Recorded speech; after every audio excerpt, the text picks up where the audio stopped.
Okay, so section 3.1, number 13, and let's make sure that's inside the window there. There we go. Says to find any critical numbers of the function, and our function is t times the square root of 4 minus t. So one of the first things that you do is you ask yourself, where's this function continuous? Before you find any critical numbers, we have to make sure that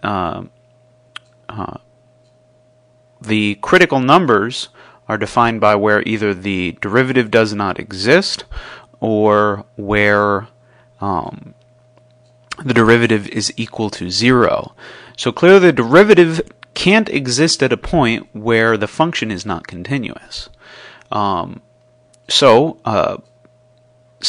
things that we can use to answer this question is we can look at the domain of the function. We can also look at any limit points that might not exist. Oh, and answering the question of where the function is continuous, a better way of answering that is finding where it's discontinuous, because most of the functions that you'll see in this course are mostly continuous. They're continuous at almost everywhere. There'll be a finite number of discontinuities like vertical asymptotes where you have one point where you might have division by 0, but other than that, 1 or 2 or maybe even 3 points where you have division by 0. But other than that, the function will be mostly continuous. One thing that you can do is look at the domain of the function, right? And then this is actually the pertinent one in this example. And where do we run into problems with this function as far as its domain is concerned? There are two ways that you can get outside the real number system. One of them is to divide by 0, and then the other one is to take the square root of a negative number. So let me add a layer here, right? And take a look right here. So let's take a look at this square root. If I put a negative number into this square root, I am going to get an imaginary number out. That would bring us outside the domain of this function. So that means that 4 minus t needs to be greater than 0, greater than or equal to 0, in order for me to have a function which is defined. So this tells me that t needs to be less than or equal to 4. Outside of this, I am going to have an undefined function. So if on one side, right, for t greater than 4, I have function does not exist over here, right? It's outside the domain, not in domain. And on the other side, my function's defined, or all of these values have is in the domain of the function. Function is defined. Then clearly, the limit does not exist as you get to 4, because we have to approach on the left and right of a function, and if it's not defined over here, then there's no way for me to take a limit on this point, because I have to approach that point on both sides for this function. So 4 has to be a point where the derivative does not exist, right? So 4 is a critical number. And I would add it to my list of things to check. All right. Okay. So so the derivative does not exist at 4. What about, let's see, what about other areas, right? So let's actually take a derivative of this function, g prime of t. So according to the product rule, we have two functions here. We have t, and we have the square root of 4 minus t. So we'll leave the first function constant, multiply by the derivative of this. So we can rewrite this function as t times 4 minus t to a 1/2. Take the derivative of this and we're going to use the general power rule. We bring down the 1/2, subtract the exponent by 1, leave everything that's inside of here, and that will give us negative 1/2 there.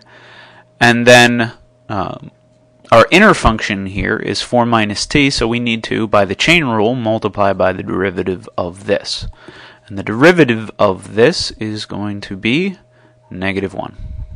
Because the derivative of 4 is 0, the derivative of negative t is negative 1. So, our second part of our product rule will be leaving 4 minus t to a 1/2 constant and taking the derivative of t, which is just 1. Simplifying this, we see that we get negative t over 2 square root of 4 minus t plus square root of 4 minus t. So we want to come down a little bit, figure out where this derivative does not exist. And another thing that we can look at right here is that while 4 is in the domain of our original function, right? I can put 4 into this and still get out a value that makes sense. I get 4 times the square root of 0, which is 0. I have here division by 0 when I put 4 into the derivative.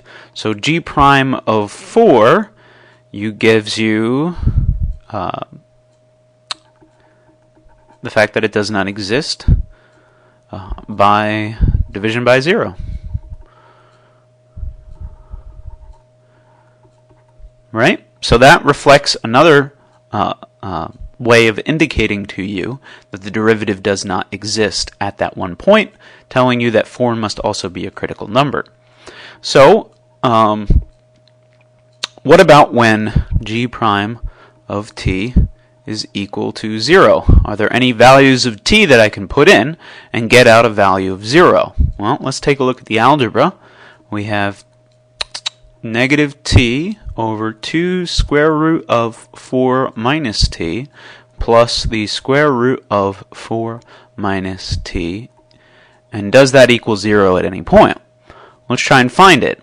I can add this term right here to both sides because I can bring this negative and look at this as this whole quantity here is negative, and I can just add it to both sides. So that would give me square root of 4 minus t equals t over 2 square root of 4 minus t. Let's multiply both sides by this fraction in order to try and isolate values of t by themselves and not be working in fractions anymore. So when I multiply both sides of this equation by 2 times the square root of 4 minus t, I get t is equal to, I'll have 2 of these, right? So I'll have square root 4 minus t squared, and then there will be one value of 2 that's right here. I take the square root and square it. That will give me 2 times 4 minus t equals t. And this will tell me that I have 8 minus 2t equals t. And let's go up to find the final answer here, which will be I'll add 2t to both sides. It gives me 3t equals 8. And finally, t equals 8 over 3. And that'll be my other critical number. So I'll have 1 at 4 and 1 at 8 over 3. So let's confirm our answer by throwing it quick into a graphing calculator.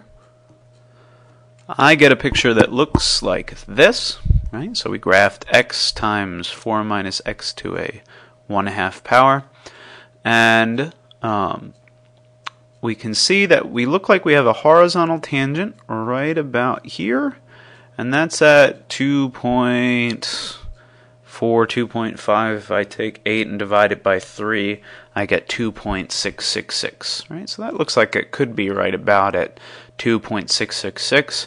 If I take 2.666 or 8 over 3 and plug it into my original function and try to figure out what this value is, I get g of 8 over 3 equals 3.0729. Why do I need that?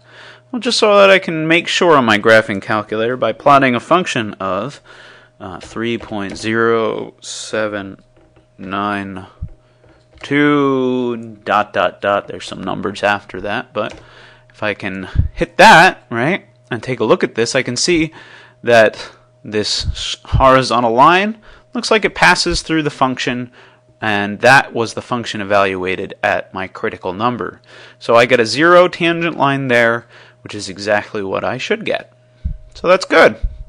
So number 13, we have critical point at x equal to 4, and we have a critical point at x equal to 8 over 3. Okay, so those are where the critical points are. And other than that, there are no other critical points.